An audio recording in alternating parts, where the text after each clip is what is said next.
Eu iniciei a gravação agora e aos que chegaram depois, bom dia primeiro, volume 3, a terceira unidade, não é?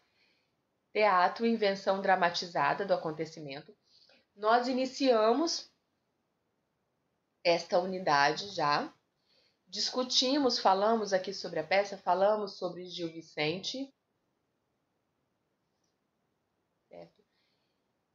E vamos seguindo.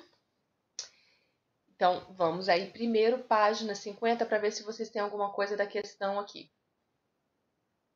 Se tem algo na página 50. Ah, vou ficar lerdinho, não. Que vocês querem, que não entenderam.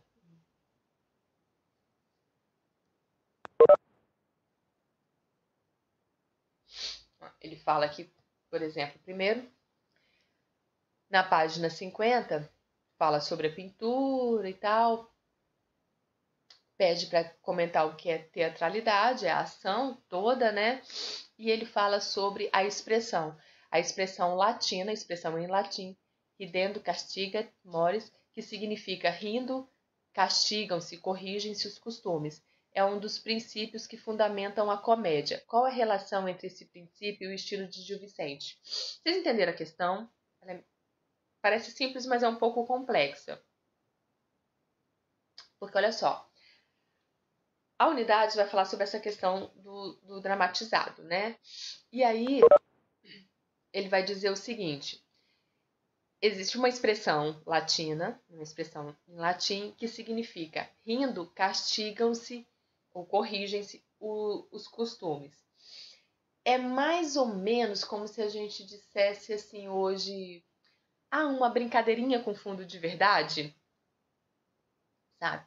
O que ele quer dizer? A comédia, ela faz uma piada, só que não é o fato de rir por rir.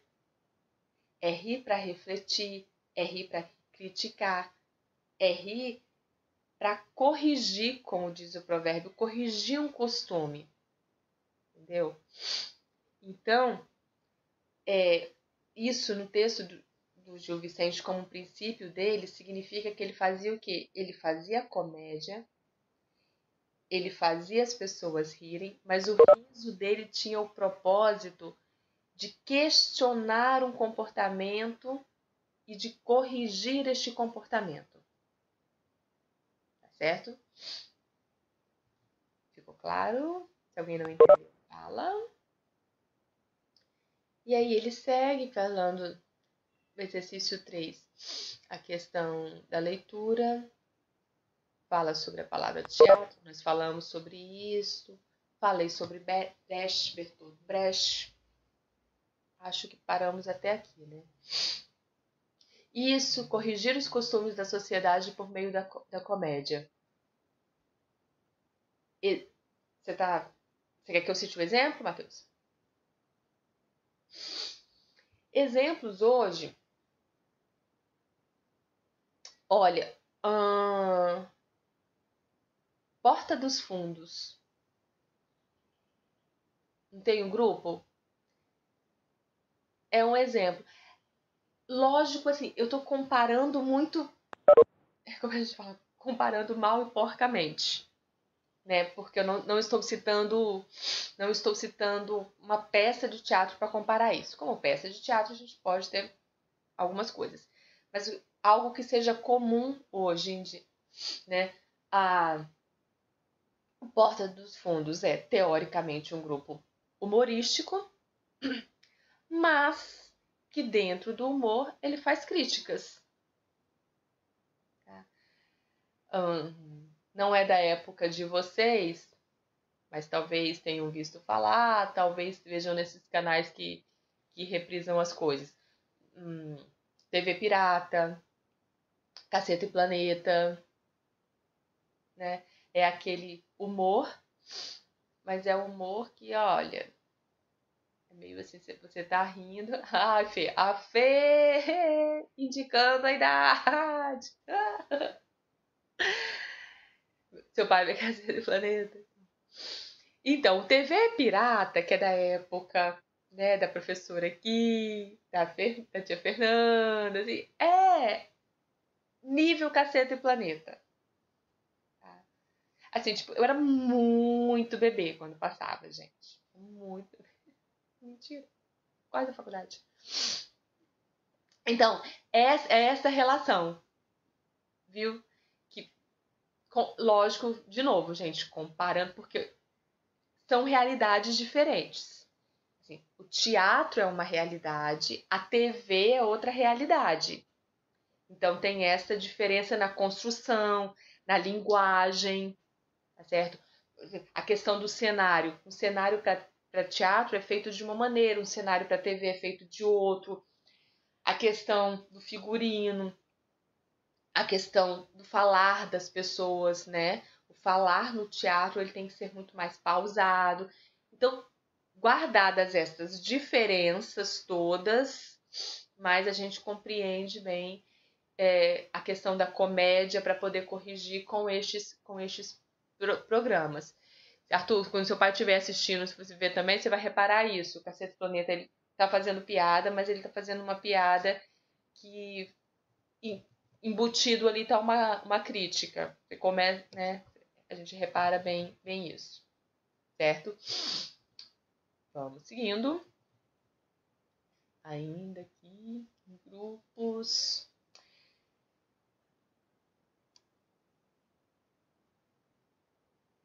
Não entendi. Ah, no Cacete Planeta?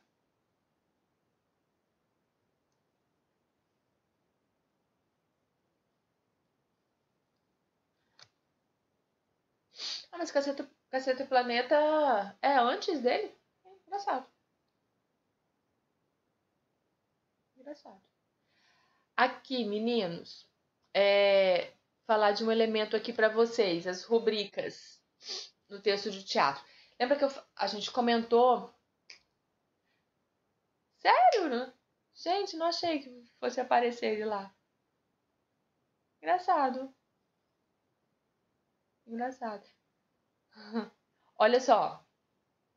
Lembra que a gente falou sobre o texto de teatro? É um texto muito diferente, né? Um texto dramático que a gente diz. Sempre que você fala, você ouve o termo dramático, um texto dramático, um autor dramático, é o texto de teatro, é o autor de teatro, tá bem? O texto dramático, ele tem uma característica muito específica, porque vem as falas dos personagens, a descrição do cenário. Inclusive, algumas pessoas têm uma certa resistência de ler o texto teatral, porque ele acaba ficando um pouco cansativo. Então, as pessoas às vezes falam assim, leem um texto até conhecido, mas leem a adaptação, a versão. Por exemplo, o Shakespeare, que é um dramaturgo talvez mais conhecido no mundo todo, as obras dele são adaptadas normalmente. Então, Romeu e Julieta, A Megera Domada, Sonhos de uma Noite de Verão, normalmente são livros que são adaptados, porque o original é para teatro, então tem descrição de cena, fala de personagem, tal. E isso a gente chama de rubrica. Então veja esse quadrinho aqui na página 52 que vai explicar sobre isso. Nos textos teatrais ou nos roteiros de cinema também, as rubricas são indicadores auxiliares, geralmente escritas em itálico, para o diretor da peça. Esse recurso é utilizado para especificar gestos, movimentos dos atores, detalhes cênicos, características do cenário, trilha sonora, iluminação e etc. Exemplo: digamos que eu, Fabrício, vou escrever uma peça de teatro. Vou escrever. Quando eu já escrevo pensando na história, nas falas, tal, mas eu escrevo pensando assim, quando esse personagem falar isso, eu quero que ele faça determinado gesto. Quando o personagem estiver falando isso, eu quero que ele passe a mão no cabelo, por exemplo. O que eu faço então? Escrevo o meu texto, coloco a fala do personagem e aí coloco a rubrica para explicar o que eu quero que o meu personagem faça no momento que ele falar aquilo. Eu vou indicando, ok? Tá ok? Falei igual o olho ali, né? Olha o exemplo aí. O Pinote, o quadrinho aí no exercício. Olha a rubrica na frente dele, gente. Pinote. Entra de chapéu de poeta na mão. Olha a descrição. Não é entrar. É entrar com chapéu. Não é qualquer chapéu. Chapéu de poeta. Na cabeça? Não. Na mão. Tudo especificado. Entra de chapéu de poeta na mão. Uma gravata lírica. Sorrindo. Mesuras. Traz uma faca enorme de madeira como bengala.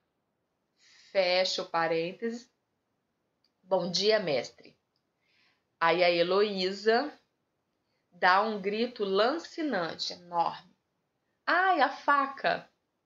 E o Abelardo desarma este homem, ora essa. Parênteses. Abelardo 2 atira-se sobre o intelectual e arranca-lhe a faca simbólica. Deixar entrar gente com armas aqui. Então veja que tem essas explicações do que está acontecendo. Tá? Não pode ser um chapéu qualquer, tem que ser além do chapéu de poeta, uma gravata lírica, né? Super literário. E que a descrição, né? Aí acaba funcionando. É engraçado, né, Matheus? Que acaba funcionando assim. Funciona muito pro texto, né? O teatro em si, mas funciona também se você lê só sem assistir a peça, se você estiver lendo só o roteiro, né? Você já fica imaginando. Você fica visualizando, né? Você enxerga a pessoa entrando. Aí você cria na sua cabeça o que é para você um chapéu de poeta, né? Você vai criando aquilo na cabeça. Essa parte é legal. Mas costuma dar mais trabalho pro leitor, né? Porque ele vai lendo e visualizando tudo. Se for alguém de uma mente muito fértil, para a leitura, só para visualizar o cenário, né? Olha, os jogos teatrais, a gente falou, acho que bem rápido sobre isso. A questão do foco, da instrução, da avaliação, né? A questão da construção do todo ali. Ele vai ter um jogo aqui que a gente não vai ter como fazer agora. Espero que a gente possa fazer em breve. Vocês querem comentar alguma coisa até aí? Porque senão eu vou seguir com essa parte. Se alguém quiser comentar alguma coisa, senão vamos para 55. Boa. Então vamos seguir aqui e vamos analisar esse texto do Gil Vicente. A explicação aqui. A peça Alto da Lusitânia é dividida em duas partes. Na primeira, narra-se a vida de uma família judaica contemporânea a Gil Vicente. Na segunda, apresenta-se o encontro do cavaleiro grego de Portugal com a princesa Lusitânia. Em Alto da Lusitânia, escrita em 1532. Gente, isso eu acho incrível. Acho incrível. Calculo o que é isso. Gil Vicente, em 1532, escreve uma peça e séculos e séculos depois nós estamos aqui no meio de uma pandemia, de forma online, discutindo o texto dele. Não é um mundo muito doido? Muito. Olha o que é a mudança, assim, como o fazer pensar do teatro. Em 1532, o Gil Vicente não tinha TV. E a gente consegue agora ler o texto dele, discutir o texto dele, falar sobre ele. Nós somos 48 pessoas aqui, cada uma num lugar diferente. Cada uma num espaço diferente, nos comunicando por meio da internet, falando de um texto do cara que ele escreveu lá. Nem sonhava que essas coisas iriam acontecer. Este ano está totalmente doido.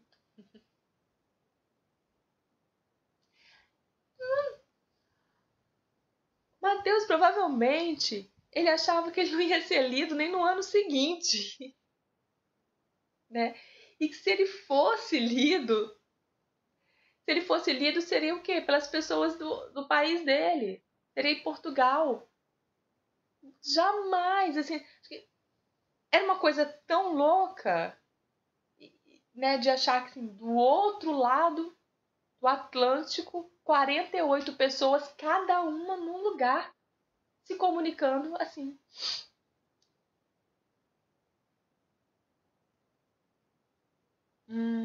Vou pesquisar, Caio. Depois.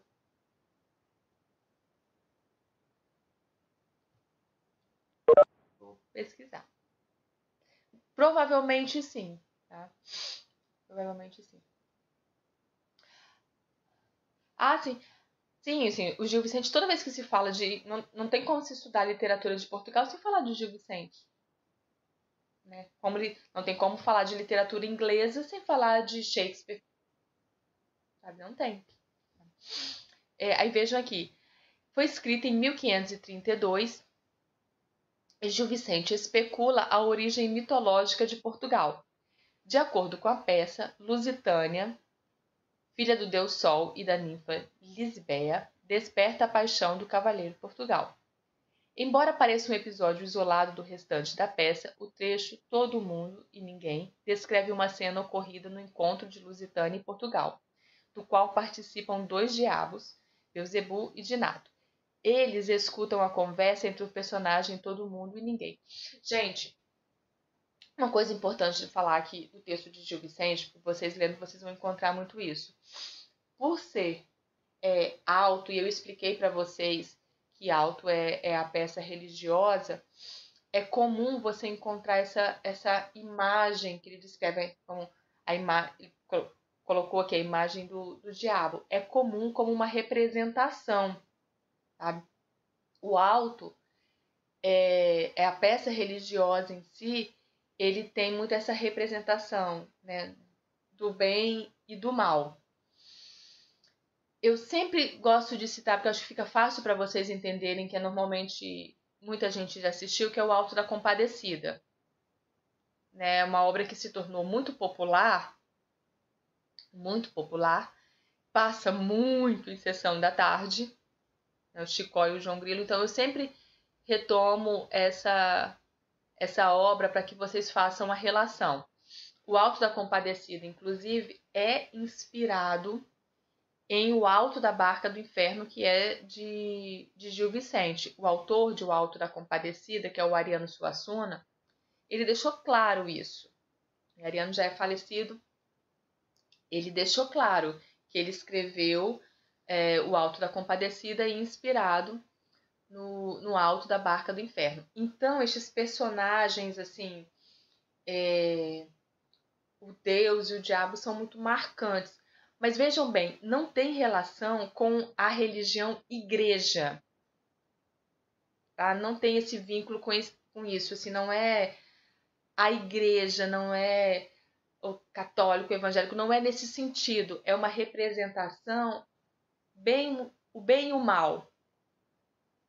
Tá certo? Não levem para a questão religiosa. Até porque, né, gente, em 1532, a relação das pessoas com a religião era bem diferente do que é a relação hoje em dia, né? Comportamentos mudaram, isso mudou também. E aqui ele vai ter, vocês vão ver que é uma linguagem um pouco complexa, mesmo que ela tenha sido adaptada, né? O Gil Vicente escrevia, porque veja, Gil Vicente escrevia com a linguagem de Portugal em 1500. Se a gente pegar um texto dele no original, a gente vai ter um pouco de dificuldade. Vocês já devem ter lido a Carta de Caminha, a Carta de Pero Vaz de Caminha. Em algum momento vocês tiveram acesso, nem que seja uma partezinha dela, né? E ela não é um pouco diferente assim do nosso português hoje. A carta de Pero Vaz de Caminha, o português daquela época. Isso, a descrição. Então, a linguagem do Gil Vicente, no original, seria próxima àquela, tá? Vocês devem ter visto quando começa a estudar sobre a colonização do Brasil. Então, é uma linguagem próxima daquela época. Assim, a do Gil Vicente Vicente é interessante. Parece, né? As palavras parecem que são redondas. Né, Matheus? Igual que... É interessante a observação, Matheus. Bem teatral. Aí talvez por isso, né, no teatro fique tão... Não, porque olha aqui. Que andas tu aí buscando. É tudo muito... o teatro tem muito disso, né, gente? Pronunciar todas as sílabas. A gente precisa isso. Por isso que eu falei com vocês um dia que quando a gente estuda teatro na escola, não é nem com a intenção de se tornar um ator teatral, mas é algo que ajuda muito para a vida da gente, né? A questão da leitura, do falar, como pronunciar as palavras, a mesma coisa. Tem às vezes uma diferença assim, você vê, Arthur, o exemplo que você citou do inglês, a gente percebe que o inglês britânico é mais assim, né? Mais de pronunciar tudo. O inglês americano, ele já dá aquela juntada assim nas palavras. Isso acontece com todas as línguas. Então, o português é melhor, é o mesmo caso que acontece com o português. O português de Portugal é tudo muito mais pronunciado do que o português do Brasil. O espanhol, né? Bem diferente de dos outros. Algumas letras. Sim. É porque são realidades bem diferentes, né? Realidades bem diferentes.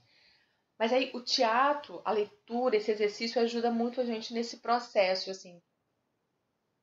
Tanto que muita gente sabia que muitos empresários, já vi entrevistas com empresários de que eles foram fazer teatro, não para se tornarem atores, não, mas para saberem como se apresentar, sabe? Precisava participar de reunião, e aí nas reuniões eles precisavam falar de maneira pausada, de maneira clara, e iam fazer teatro para poder desenvolver essa capacidade. Então é bem legal. E aí aqui tem uma... brasileiro também, né? A gente tem essa característica também. Vocês já viram aquele videozinho? Tem muito no YouTube do Vô Papaya? Que é um professor de inglês mostrando como o brasileiro fala. Eu esqueci o nome do professor. Mas ele tem um canal no YouTube da aula de inglês que é muito interessante. Ele, na verdade, acho que ele é canadense, gente. Ele não é brasileiro, eu estou em dúvida se ele é... Mas acho que ele é canadense. Mas mora muitos anos no Brasil. Muitos anos. Já foi até vereador em Santos. E ele fala que brasileiro faz isso, de resumir. Tipo, a gente pega uma sílaba de cada palavra. A gente pega uma sílaba de cada palavra. Então ele fala que, por exemplo, vou para a praia. Que brasileiro fala vou para praia.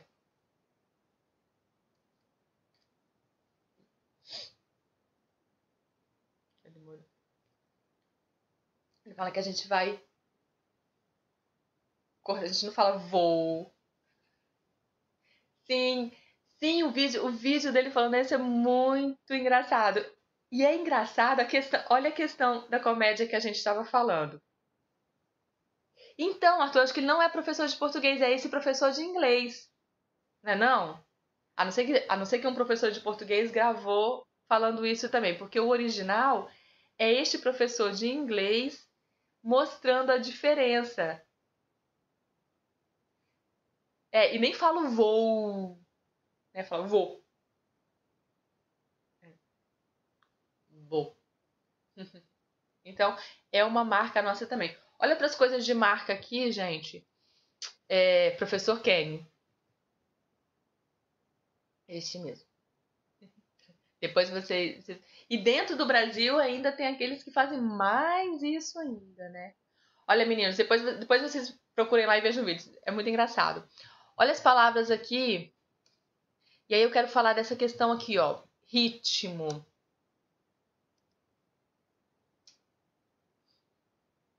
Eu acho que tá dando uma travada mesmo de vez em quando, Caio. Pode sair e entrar de novo. Mas pra mim aqui também tá dando uns... travando de vez em quando.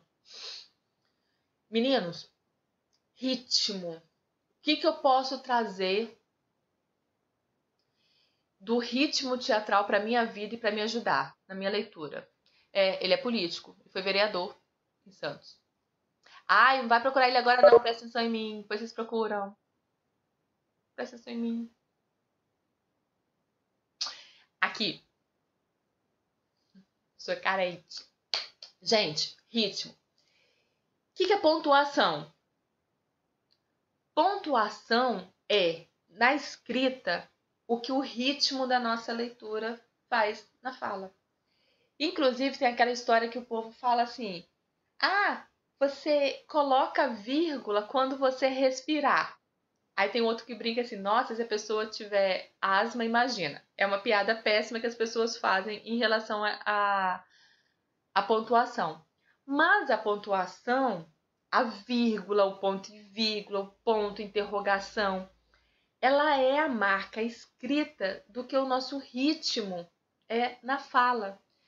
Por isso, saber pronunciar uma frase, um texto com ritmo adequado, desenvolve na gente o uso correto de pontuação. Muita gente que tem dificuldade, ó, dica para vocês aqui, tem dificuldade de pontuação de quando colocar vírgula, faça leituras de texto em voz alta. Quando você faz a leitura de texto em voz alta, e essa leitura ritmada que o teatro ensina, parando, dando a entonação correta. Se eu estou nervoso, a entonação é uma. Se eu estou relaxado, calmo, a entonação é outra. Dando as pausas corretas. Quando você faz isso, você automaticamente desenvolve o seu ritmo de leitura e vai desenvolver com isso a sua escrita. Interessante também, quando você faz essa leitura em voz alta, grava a sua leitura para você ouvir, tá? Ouvir como você está lendo e desenvolver esse ritmo também. É mais uma coisa do que eu falo para vocês, que são coisas do teatro que a gente pode trazer para a nossa vida e melhorar. Então, ritmo é a leitura marcada. É da pausa quando preciso da pausa. É aumentar o tom de voz quando eu preciso, entendeu? É dar a entonação, a emoção no texto. Isso é o ritmo. Okay? Tem um textinho aqui, um pouco longo. Se tivesse mais tempo de aula, até a gente fazia leitura, mas a gente faz outra aula, dá para fazer uma leitura online.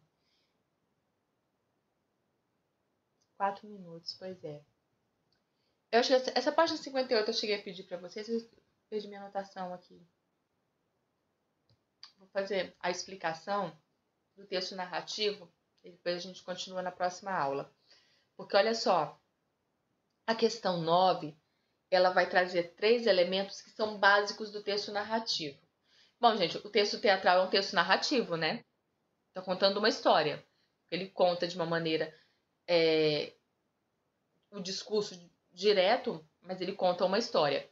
Então, o texto, como todo texto narrativo, precisa desses elementos aí: apresentação, conflito e desfecho. Na verdade, a gente até acrescenta o desenvolvimento: apresentação, desenvolvimento, conflito e desfecho. A apresentação: bom, eu preciso situar as pessoas. Essa é uma parte muito difícil, sabia? Porque a gente tem a coisa na nossa cabeça e a gente esquece que a outra pessoa não tem. que não está aqui. Então, é fundamental que eu comece o meu texto localizando as pessoas. Uma certa manhã na floresta, já era noite quando ele chegou em casa. Enfim, eu localizo o tempo e o lugar. Posso dar mais detalhes? Posso, mas basicamente isso. Localizo o tempo e o lugar em que a ação vai acontecer. E com quem? Né? Os personagens. E aí vou desenvolvendo a história, vou desenvolvendo, construindo a história. Em determinado momento tem um conflito. Conflito é necessariamente algo grave? Não. Conflito é um detalhamento de uma ação um pouco mais complexa, mas não tem que ser algo complicado, problemático. Não precisa. E o desfecho? Desfecho precisa ser uma finalização completa? Precisa ser o final feliz? Não necessariamente. Não necessariamente. Algumas obras podem ficar como reflexão. O clímax. O clímax está presente no conflito. Exatamente. O clímax está presente no conflito. Porque o conflito é a questão, né? O clímax é um momento de maior tensão e depois vem o desfecho. Em obras cinematográficas, a gente costuma encontrar isso em qualquer obra, na verdade. Eu falei cinematográfica, mas às vezes em qualquer obra. Não precisa vir necessariamente nesta ordem, né? Não precisa vir nessa ordem, não.